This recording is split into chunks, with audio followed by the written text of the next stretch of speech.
from the studios in beautiful Oceanport, New Jersey. Welcome to the biggest and greatest podcast ever. I'm your host, Ray K. Hey everybody, we got a pretty exciting show tonight. This is a first for me. First, I have an active duty sergeant in the Army with me right now, all the way from South Korea, believe it or not, on the phone. It's an exciting show. We're going to talk about a lot of things. Sergeant Michael Verrillo is with me, and we're going to talk about his career. We're going to talk about Iraq, Afghanistan, and everything really in between. I'd like to welcome Sergeant Michael Verrillo. Mike, welcome to the show. Hi, how you doing, Ray? I'm good. We go back. I go back with Sergeant Verrillo's dad, actually, when we were kids in Jackson. We called it the Sticks back then. We used to hang out together. You know, Mickey was he lived about, I don't know if he told you, Mike, but we lived like. I don't know, like on the same block, but like a couple corners away from each other. And it was a great time back then. It was kind of wild and open. And I was good friends also with, I was sorry to hear of his passing, of Mario. Mario was a great guy, you know, humble, you know, kind of quiet and just a real cool dude. Because of the magic of Facebook, we all got in touch together, and Sergeant Verrillo was kind enough to take over his time and tell us all about what's going on. Let's start, Mike. I want to ask you a question about the wars that you were in, and then let's go into your career. Then we'll come back to that, and I want to talk about, you know, Iraq, Afghanistan, your experiences. Because I always wondered, what is the smell of war? You see it on TV, but what does it smell like? You don't get that off the TV. Can you describe that? And then we'll get into it later on. But just give me a quick little description on that. Right, that's a very good one. The smell of war. So Iraq and Afghanistan, both desert climates, right? Mm-hmm. Afghanistan, it gets cold in the winter. Iraq is just hot. You walk out of your room, it's like walking out into a blow dryer. Someone holding a blow dryer in front of your door. That's the best way I can describe it. The sun is so bright that you need to wear sunglasses. So it sounds like Las Vegas in the middle of summer, if you've ever been there. Is that kind of like that furnace heat that just hits you in the face? Oh, just that brutal desert heat. Okay. Smell of war, it depends. I can describe situations to you where these smells are smells that I'll never, ever forget. Those smells that I'll remember for the rest of my lifetime. And when I smell them nowadays, it automatically refers me straight back to that time I was 19, 20 years old in Iraq, or I was 22, 23 in Afghanistan. But let's start with everyone knows about burn piles or burn pits. So back then, we used to burn our trash because it was hard to get rid of all the trash that we had. It was just what we did, and we also had to burn our feces from the latrines. So that's a unique smell in itself, something that most people don't ever want to smell. You know, you roll past a dump, and the word dump is exactly what you think about it being. Does it smell worse than that? Go ahead, go back to Afghanistan. It's a terrible smell. Okay. That was my Iraq experience. Okay. Because I stayed at a joint security station with the Iraqi police, and right next to it was this giant Connex of just trash that we knew was going to have to get shoveled and burned later on. And someone, young private back then, Private First Class Verrillo, who was in Iraq at 19, 20 years old, it was his responsibility, along with the other lower enlisted soldiers, to be the ones to burn that trash. And what year is this, Mike, now? So I went to Iraq in 2008, 2009. I was right out of high school. I graduated in 2007. I turned 19 while I was in basic training. I wasn't even out of high school for a year before I went to Iraq. I left in April 2008. Okay. The smells of Iraq, as you described, is it like continual? Is it like it's like every day you smell this, or is it like once a week? You know, when you burn it, that's when you smell it, or is it like continual? It's continual, and the smell. And when you're out on missions, just the smell of the local nationals too, because they don't have the luxuries that we have as a first world country. They're a third world country. They have a distinct smell to themselves. Just because they don't get to shower all the time, and we didn't get to shower all the time either.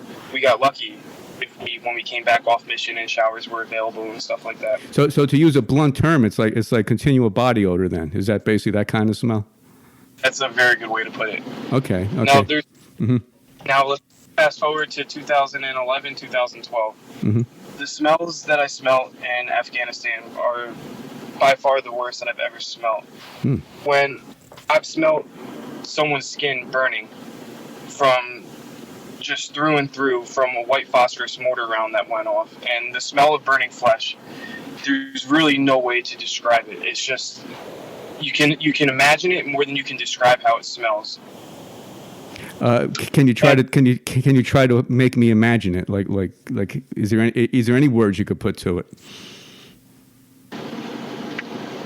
Ever smell burnt hair? Burnt hair. I think so. I'm trying to get it. Accidentally burn your eyebrow off. Like a musky, a musky, like weird type smell. Yeah, that's exactly how I would say it. But that was on multiple occasions where you just smelled that flesh, the burning flesh off of a human person. But that would get into more mission set and what happened on certain days and what missions. But I can go into that a little bit. So one day that really sticks to my mind, and it's one day that I always talk about anybody that I encounter that wants to know about Afghanistan, that wants to know about women that I served with. I always tell them about January 26, 2012. January 26, 2012 was the day that Corporal Cody Stanton was wounded in action, and he lost both of his legs, and he was above the knee amputee. But prior to that mission and him getting hurt, we were on a dismounted patrol in Kandahar. It was a huge mission because we were conducting a joint walking patrol with a field artillery element, and we were also conducting a walking patrol with our Iraqi National Civil Order Police, otherwise known as ANCOT, our counterparts. Because it's our job as military police, which is my MOS, to train host nation police to ensure that they are better off after we leave than what they were when we got there. Train them how to be police just like we do in America. And then also, but their police are also very militarized. So we were on a walking patrol, and that's where I go into the smell of the white phosphorus mortar round. I was on a walking patrol, and I was designated as the aid and litter. So my responsibilities and my scope as the aid and litter is to, if anything happens, I'm the one responsible for the first aid and the care of that soldier, casualty care under fire and stuff like that. TCCC, tactical casualty care, which TCCC stands for. Okay. So we started this walking patrol, and we immediately started to receive fire, and we weren't sure which direction the fire was coming from because we were walking through a village of mud huts, pretty much, and mud huts and just very rugged farmland that they used. So we started receiving fire, and then automatically the Afghans that we were with, they decided to jump into a wadi. A wadi is just a berm, a cutout, a drainage area for in the event that it does rain in these countries. So the Afghan jumped in there, and he started to walk, and he stepped on a pressure plate IED. And after he stepped on that pressure plate IED, the explosion went off. I ran over there because it's my responsibility, even though he's our counterpart, is also to ensure the safety of them and do first aid on our counterparts as well. Mm-hmm. So this guy had been hit by a white phosphorus mortar round, and white phosphorus it just burns your skin. Mm-hmm. And the only way to stop the burning is to pack it with mud or to cut it out with a pocket knife or any type of sharp object. Just so happens I had a pocket knife on me that day, right? Mm-hmm. So the first thing I do is I check for responsiveness. I go through my levels of care, check for breathing, check for any broken bones, check for bleeding. I notice he's bleeding. And I see like the phosphorus kind of burning through his skin. So I take my medical scissors and I cut his bootlaces and I cut his pants. That way I can see the area, the trauma area. So my first instinct, knowing what it was okay, it was dry out. It was January. It was dry, no rain. So I knew the second thing I could do just from my training is pull out a pocket knife. I pulled out my pocket knife and I just started to dig it out, and then pack it with Curelex and then wrap it in an Israeli bandage. So that's exactly what I did, and there was a distinct smell for that between the burning skin, the blood. Blood has that like very coppery smell. Mm-hmm. And simultaneously going with that mission going on, they were still advancing forward onto the objective. Another IED went off, and it ended up killing one of the senior officers of our Afghan counterparts. So two of my other soldiers, I call them my battle buddies. Two of my other battle buddies, because we were all equal in rank, Mm-hmm. went over to do first aid on him. It was Sergeant James Moore and Sergeant Tyler Scott. And I still keep in touch with them to today. And this was so many years ago. This was 7-8 years ago now. Mm-hmm. So they did first aid on this guy, and they realized that this guy had lost both of his legs and his arm. So in the event that someone loses a leg, they put a tourniquet on them. And the tourniquet, they seat it as high up as possible, and they tighten it down, and then they put the time on it that the tourniquet was applied, because the tourniquet's supposed to stop the bleeding. Well, this Afghan, we can't pronounce anyone dead, but we knew just from experience that he wasn't going to make it. Mm-hmm. But I know that while they were doing it, because I could see them from afar, I saw them like dry heaving, almost gagging. They had to turn their head away while they were doing it, and just keep dry heaving because of that smell. It was so rich of that burning flesh. Mm-hmm. So this mission's still going on. It's just IED after IED after IED. Now after that second IED went off, this is where our soldier, Corporal Cody Stanton, was injured. They were pulling Overwatch for EOD as they probed for other pressure plates and daisy chains and such in the Wadi. That's when Staff Sergeant Emilio, he walked. They were advancing forward, and he just so happened to step over it and not hit it. Corporal Cody Stanton, he stepped on it, and it immediately knocked both of them down. It knocked Emilio face down. When he got up, realized he was okay. He turned around and he seen Corporal Cody Stanton laying there, and he knew his job was to crawl over there and apply the tourniquets. Then it got really quiet, because we knew that one of our guys, one of the members of our squad, was hurt. Mm-hmm. So everyone kind of stood there, and we looked at each other while we were kind of hunkered down so that we didn't receive any more contact. We were kind of using mud huts as cover and concealment. I say concealment because bullets can go right through one of these mud huts that we were leaned up against. Mm-hmm. Okay.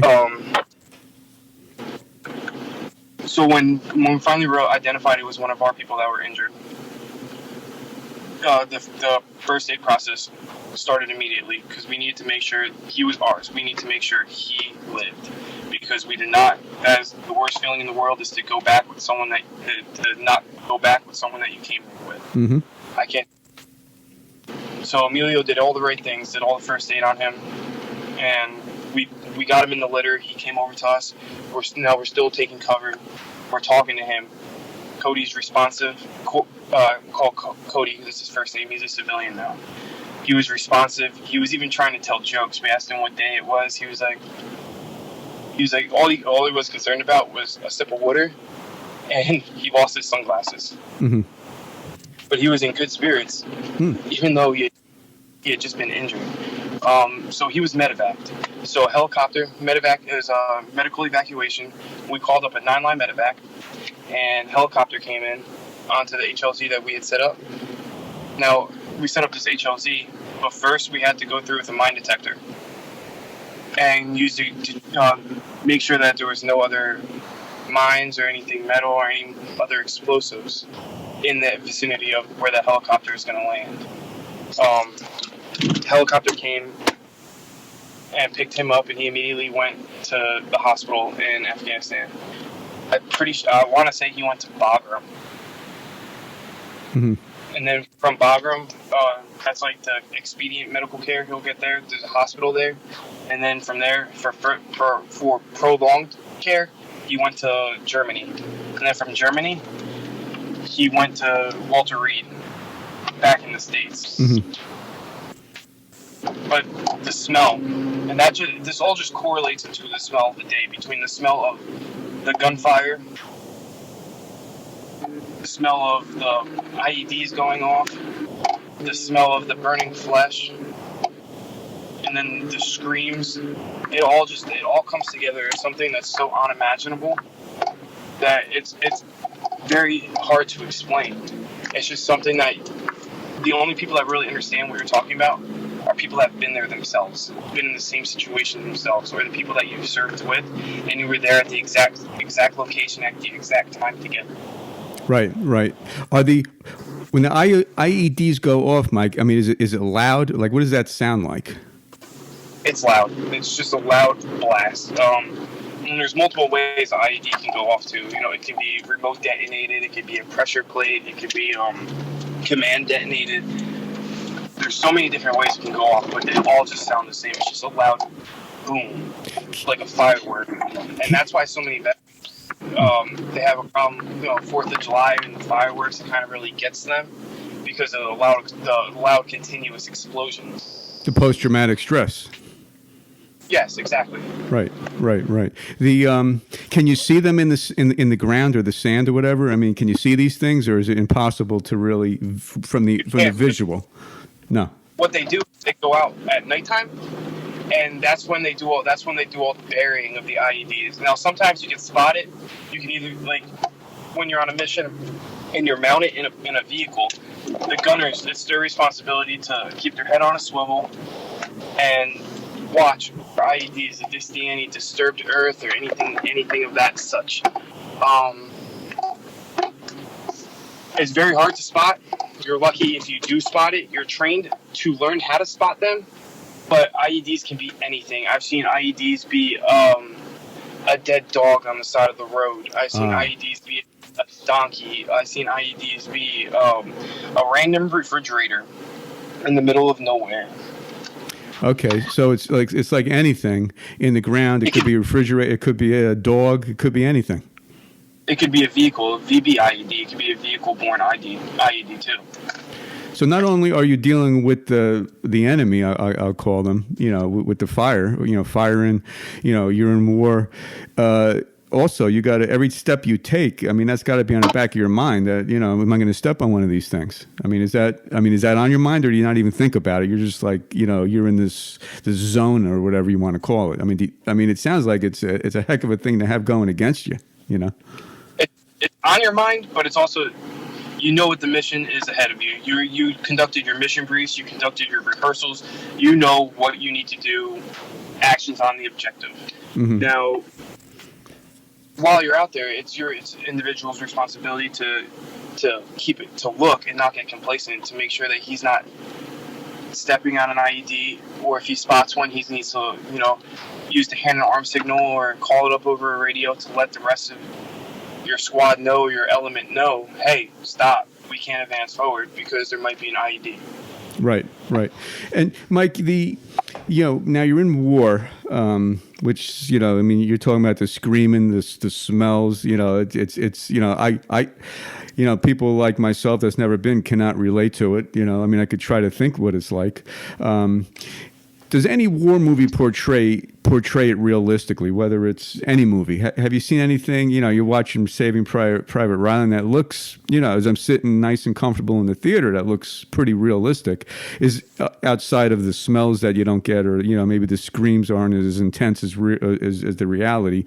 But does that depict it close to what it's really like, those movies? There's some movies out there that are just so completely unrealistic that it hurts. It hurts to watch. Wow. Because you just want to call all the mistakes out in that movie, from like Hurt Locker. The dude rolls out in a Humvee by himself. You would never, ever, ever in your lifetime roll out by yourself. Now, I would say the best things to watch to see what it's really like are the docu-series or the documentaries, such as Restrepo. Okay. That's probably the best one to watch to know what it's like to be in Afghanistan. Now, Restrepo, that movie, the 173rd Airborne, the platoon that movie's about, the doc that movie's named about, now they had it hard. They had it hard every day. That was, my hats are off to those guys. Okay. They just lived a life where they didn't know if they were going to make it through the day, and if they did, they were blessed. Now, that story that I just told you, that was about 4 hours. That was about a 4-hour time span from SP to RTB, from starting point to returning to base. And it felt like a lifetime. I can't, every day during the deployment was like that, because it wasn't. There was really slow days. There was other days that were more hectic on missions. It's not every day that someone's being hurt. It's just when those days happen, you have to be prepared for that. Right. I heard of a World War II veteran that I spoke to once said that I asked him to describe it, and he says it was like you were in a nightmare the whole time, was how he described it. Is that? I mean, I guess that was his way of putting it. Is it like you're in a nightmare? You know, like you're in a living nightmare when you're going through these 4-hour stretches of what you just said, and other crazy things. It's a nightmare. Like a very yeah, I would say it like a nightmare, or just when you're out there, you're just like, this is really what I'm doing right now at this time in this moment in my life. I'm really out here engaging at an enemy combatant. It's almost unimaginable, because you don't think, especially coming straight out of high school. Well, I was already done with Iraq by then. I was a little bit older. I was married and had my firstborn child by the time I went to Afghanistan. But Iraq, it was like, I'm really here right now. I just graduated high school, and I'm really here in Iraq right now. I was wondering if those kind of thoughts, would go through your mind. I mean, is it like almost surreal? Like, do you think, hey, is this really happening? Or, it's just like playing basketball over in Toms River outdoor court. Now I'm here. Is it that kind of surreal type feeling? I guess it's possible you could feel that way at times. It is. I mean, I still, even today, I think that. And, fast forward 12 years, I'm a sergeant first class, a senior non-commissioned officer in the Army. And I sit here and I still think to myself, I'm like, I really did this stuff over the last 12 years. It's almost unimaginable. And I think, what would I be if I never joined the Army? Where would I be living? Would I still be living in Toms River? I wouldn't have any of these experiences. I wouldn't have any of these memories. Because and when I talk about memories, I remember when I was in Iraq, there was a corporal who was stop lost. Now, back then, stop loss was when the soldier was about to get out of the Army and the unit was about to deploy. Because of the rapid deployment rates, that soldier was told, you are not getting out of the Army. You're going to deploy, and then once you get home, you can get out of the Army. So I had this corporal tell me once, there's more bad times than good times in the Army, but the number of good outweigh the bad. Okay. And I still say that today. And I tell my soldiers this too. Now, I'm the old guy in the Army now, believe it or not. 30 years old, a platoon sergeant in charge of, I have 57 soldiers. I have 37 U.S. soldiers, and I have 17 to 18 Korean soldiers too, Katusas, Korean augmentations to the United States Army soldiers. Well, on this section, Mike, I want to talk about that. You're in South Korea now. What are your responsibilities? What's it like there? You always hear, you're in the demilitarized zone. It must be so intense. Are you staring the North Koreans in their eye to eye? Like what's the general feeling like there? I'm gonna be honest with you, right? So I'm in Daegu, South Korea, Area 4, right? It's the farthest you can go for the Army installations in Korea, because they got rid of the Busan and the Pier 8s for the GIs. The city that I'm in, The city that I'm in is beautiful. I can't even lie about that. Mm. The city that I live in right now Well, I'm is glad about amazing. that. Okay. Yeah. There's things to do. I'm just so blessed to be in Korea because everyone has a stigma about Korea, and they're like, "Oh, I don't want to go to South Korea." Blah blah blah. But this is one of the best decisions I have ever made, is to come to Korea. I volunteered for this because I just needed to change the pace. I just needed to get it out of the way to see it for myself. Now, I work hard. That's a fact. I work really hard here. But at the end of the day, I know that all my soldiers are going to be taken care of because of that hard work I put in, because it's not about me anymore. It's about those that are going to replace me in years to come. I'm training them. So I'm a platoon sergeant, like I said. Mm-hmm. My job is the 3 B's: bullets, beans, and Band-Aids. My job is to make sure that my platoon is set up for mission success, that they have the necessary ammo to go on a mission, that they have Band-Aids, they have medical supplies, aka Band-Aids, in the event that anyone is injured. They have beans, food, that they have all the meals that they need to have, either whether it be MREs, meals ready to eat, or they have chow hall, or they just have the availability of anything that they can eat while we're out on a training mission. Besides that, I'm also the manager for the platoon, and in civilian terms, I manage all the administrative actions. I manage all the admin trackers. I make sure that all awards are due, that they are processed and submitted on time, and the soldier receives it before they leave country. I make sure that soldiers' health and welfare are in good standing. I make sure that their medical readiness is always 100%, because individual readiness is just as important as company readiness or mission readiness and all that stuff. It's just my purpose is to serve the soldiers, to ensure that they are ready for anything that they need to go up against. Okay, that's a heck of a lot of responsibilities. You just rattled off about 25 things. It is. It's I juggle. Yeah. I juggle it. I write it down on sticky notes all over the place. When I'm done with a sticky note, I crumple it up and throw it in the trash.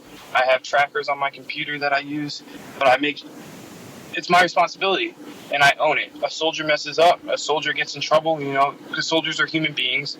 They go out, they have too good of a good time, gets themselves in a little bit of trouble. I have to answer for it. Why did that soldier get in trouble? But it's just a part of the job, I am responsible for the care of these soldiers. They're like my children.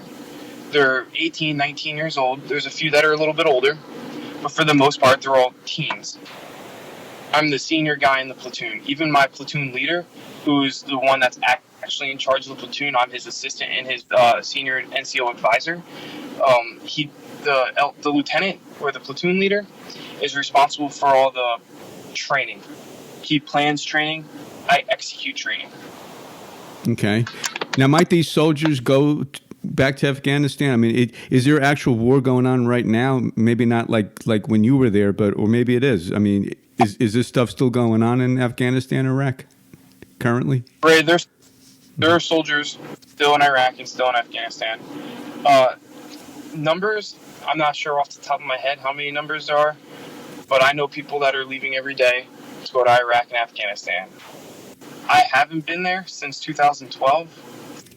I've been busy, with career broadening assignments and stuff like that. Another deployment, I wouldn't mind it, because it's really when you get to put all your training to full effect. It makes it all worth it. Because as a military police soldier, we have our garrison mission, which is to provide law enforcement to military installations and conduct community policing. And we have our contingency operations, which are to go on missions and do convoy security, do roadblock and checkpoint, do critical site security, stuff like that. We are trained in Korea, although it is a good time in Korea. we still trained. We still trained, so we were ready to fight tonight. Now, if the balloon goes up and North Korea invades, we've known that we've done our part to train our soldiers and to make sure that our soldiers are ready. Right, right. So there is still a chance then you might go back to Afghanistan or Iraq. Is that correct? No, there's a good chance. Okay. After I leave Korea in October, I'm going back to Fort Campbell, Kentucky, which was my first duty station where I went to Iraq from. It was also my third duty station because I keep going back there because my family loves the area. I love the area. It's 45 minutes away from Nashville, and it's the 101st Airborne Division. Everyone knows about the 101st Airborne Division, and D-Day and Normandy, and that was actually yesterday or 2 days ago was the anniversary of Normandy. What's your feeling on that? Yeah, we just had that anniversary. Being in the service, like what's it like coming from your point of view? That whole thing, 50 years. It's 70, right? It's been 75. It's 75. Oh wow! I'm sorry, 75. Wow. Okay. Time's going fast. Those men and women who served in World War II, World War I, Vietnam, the Forgotten War, the Korean War, those are the true heroes. They made it possible for us to be able to train the way we fight today. They had it 10 times harder than we have it now, and that's just being. And everything you went through, I'm sure they went through back then with the smells, the screams. I mean, I imagine that's a universal war thing. Maybe it was even more intense than what you went through. Is that correct? All those guys, World War I, World War II, training maybe, all the way up the line. I mean, is that accurate? Right, it was probably harder back then. I'm not. You got to think of morale, billets. They probably had. We definitely had better living conditions, whether it just be a cot in the middle of a bunker than they had living in the. Right. We were, use a satellite phone or use a DSN line to call home every now and then. They were writing letters, and then we go into like PPE, protective equipment and stuff like that. Our gear is so advanced nowadays compared to what they had back then. Right. Mike, I always wondered too. Like, you're fighting. You mentioned early on the Afghan that was injured. Is there a potential trust thing going on? Because you have people from Afghanistan, fighting with you. I mean, even if the guy is like your best buddy, I would think you still, you know how people are. Like you still may not be able to trust the guy, right? Because like you said, there's always that one bad apple. Like, how do you know who it is? You don't know until you know, and there's some signs like, you have that internal instinct where you could just feel that there's something off about the situation. Right. You have that gut feeling. Sometimes you get that gut feeling, and sometimes you just have to go with it. But there's times, Iraq and both Afghanistan, that we sit and we break bread with the host nation too, and sometimes when you have a meal with someone, that's when you really get to learn about their history and who they are and what they are about, and you share. And we have interpreters in the event that they don't speak English that will translate exactly what they're saying. Okay, I got it. Wow, Mike. I don't know. I'm almost speechless, but it comes back almost like my first question, the smell of war. That seems to be the thing, because the smell, something bad happened because of the smell. I mean, is that basically what it comes down to? When you smell that smell, I mean, it's not good, Exactly right. Exactly. Okay. Now, I'll tell you, in my 12 years in the Army, so after I got back from Afghanistan, I went back to Fort Campbell for the second time, and I did about 2 years there. And then that's when I knew that the next thing I had to do in the Army in my career was to go be a United States Army drill sergeant. The drill sergeant is responsible for the training of America's sons and daughters and to make them soldiers. So in 2 years, I made over 1,500 civilians into soldiers. And still some of them I see today. And it's amazing that I've seen this soldier today who's wearing stripes, who's a sergeant now, or a corporal now. And I've seen how far they came in their career in the past 5 years because I knew that I was partly responsible for it. Right. Because I watched them come in the Army as a civilian and not know nothing. I trained them for 19 weeks, and I graduated them, and I put them out in the world. That What was the what? Oh, go ahead, Mike. I'm sorry. Oh, go ahead, Ray. Go ahead. What were just talking? What were one or two of the like greatest lessons you learned since you've been in the Army? The greatest lessons I've learned, right? Yeah, maybe not the greatest. It might be hard, but one or two of the greatest lessons. Okay, so now that I'm 30 years old and I have a wife and kids, time is precious. Time is valuable. Never lose track of that. Be there for your family.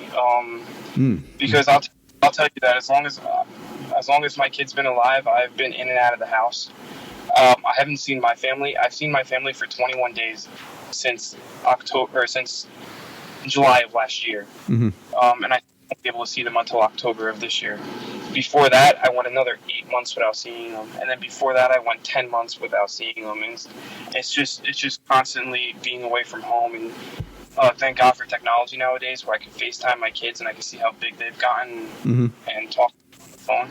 But time is valuable. Take every second you have and spend it with your family, because you never know if you're not going to be there tomorrow to spend it with them. Wow. There you go. I mean, that's also a universal thing. Everyone should realize that, in your case, it's probably just much more intense, because you're dealing with your situation, the war, the possibilities of going to war, and you see your family. I'm sure in your mind and your heart, it's like all the time. A lot of it's that you could be there with them all the time and it not be good, or I don't want to get too philosophical. I'm just thinking, or you may not see them, but they're still with you. Yeah. But I mean, I know it's got to be hard. Going the 8 months without seeing them. So. It's heartwarming to hear that the value of time. Mike, I'm going to go with our last section here because I love to talk to you for a lot more. But I mean, that was tremendous information you just told us, and I appreciate it because I know it can't be easy either. In some ways, I call it hit and miss, which is I call it my hardest section. But after what you've been through, it may not be too hard. Which is a word association. Which first thing or two that comes to your mind. Are you ready? We'll see. I'm no good at these things. All right, let's go. All right. Favorite color? Red. Okay. This is one I always ask, and this is really apropos from your vantage point. If you were in a foxhole, other than a family member, who would be in there with you? Other than a family member? Yeah, no family members. I don't want to make this easy. I mean, other than the family member, who would be in the foxhole with you? I would take any soldier that currently serving with me or that I have served with in the past. Okay. This is pretty apropos too, in a way, which is another question I always ask. If you were on a deserted island, what two downloads, we used to call them CDs, of music would you bring with you?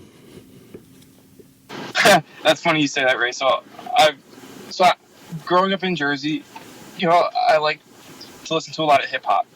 Then living in the South for the past 12 years, I started listening to country. Now there's some bands and there's some artists that are like a mix of both of them, like Demon Jones, Moonshine Bandits, Upchurch, The Redneck, and a few others. I would probably pick that genre right there because it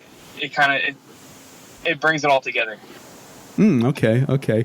Do you listen to South Korean music? Or is there some South Korean? They have their own. They have their own K-pop, and they have their own version of hip hop, and they have some pretty good artists out here. There's a tremendous group, isn't there? That's very famous now from South Korea. I thought they were on Saturday Night Live, like recently. You're talking about BTS. I think so, yeah. I mean, there's like 7 of them, and they dance. And I mean, it was one of the most impressive things I've seen. Yeah, that's BTS. they're really popular here. In fact, I was on the beach last weekend in Malibu, and there was a heart drawn into the sand with BTS in it. And I knew that one of my friends back home who lives in Memphis, she's really into them. So I took a picture and I sent it to her, and it was pretty funny. Oh, okay, right. Favorite movie? What's your favorite movie or movies? Favorite movie? Mm-hmm. I watch a lot of movies, and it's even harder to watch movies here since my IP address is Korean related now, and I would need a VPN to watch all these American shows. Right. That's a whole nother story. My favorite movie? I don't know. I don't think I have a favorite movie. I think I have like a favorite genre. Okay. What kind of movies do you like? Like what movies do you like? Like, you know, if you like, what would you like to watch tonight or tomorrow night? Or, you know, if you just what kind of, hey, let's watch a movie. Well, you know, what kind of movie? Comedy or, you know, drama? I like good action movie or like a good like supernatural movie, I guess, I suppose. Okay. Do you have a favorite actor? No, I don't. All right. Well, this is why this is hard. This is my first thing that comes to your mind question. What's your favorite actor? Who's your favorite actor? Who's my favorite actor? Yeah. I don't know. I don't really know their names like that. I don't really pay attention to the names. All right, maybe we'll come. Yeah. Maybe it'll hit you in a few more questions. We're almost done anyway. Favorite Italian dish? How about that question? Ooh, it's been so long since I had some good Italian food.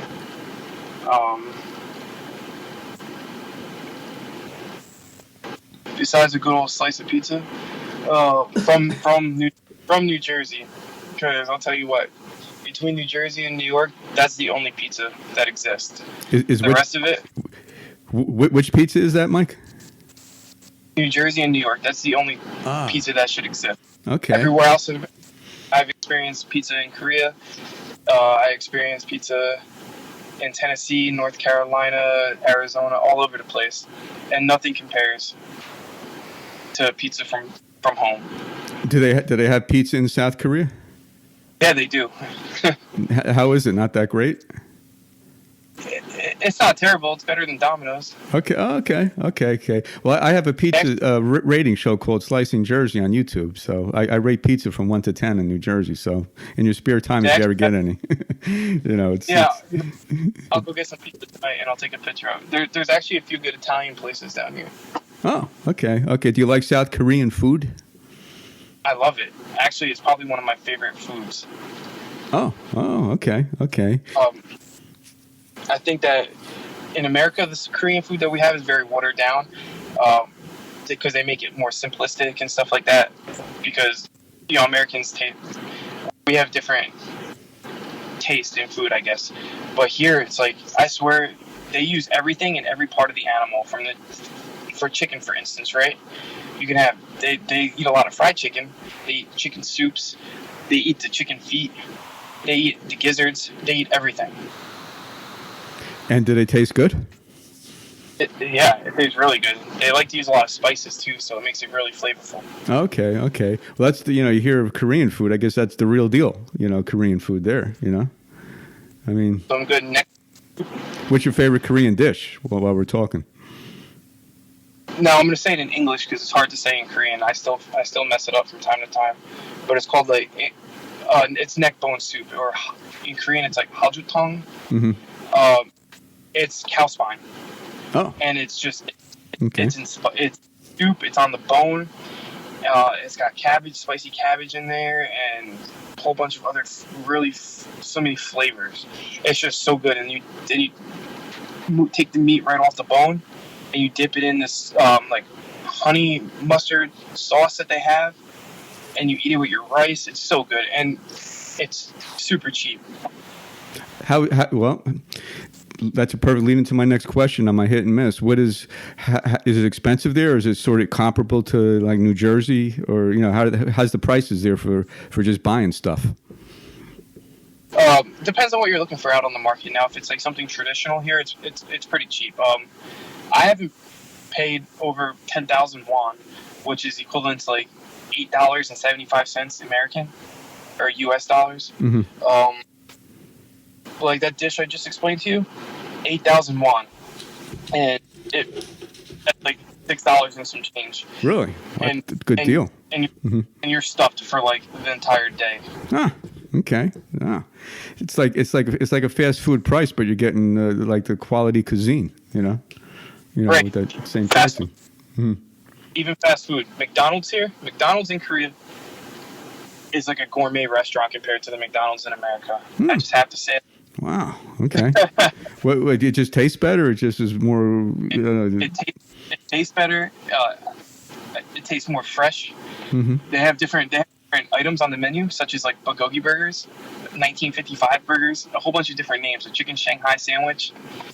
I think in the movie Pulp Fiction, where they call it the what do they call it, the La Grande or something? I guess they must have, each country has their own name of the stuff, Yeah. So I get a Big Mac. I went and got a Big Mac yesterday, right? Mm-hmm. A Big Mac in America is like, what, $8 for the meal? Yeah, it is. Yep. It's $4.50 equivalent here. Wow. For the meal. Okay. How does the Coke taste, or the Pepsi? Is it better there? Tastes good. It tastes the same. Okay. Now they do have some Korean drinks that you would never see in America, like a milk soda called Milkus. Mm-hmm. It tastes good. Yeah, it has a really unique taste. I would buy it. I would order it off Amazon and have it shipped to my house in Tennessee. It's pretty good. I like it. Sounds like a lot of variety out there for food.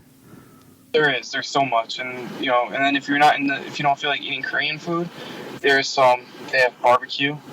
They have a lot of really good burger places around here. And believe it or not, coffee.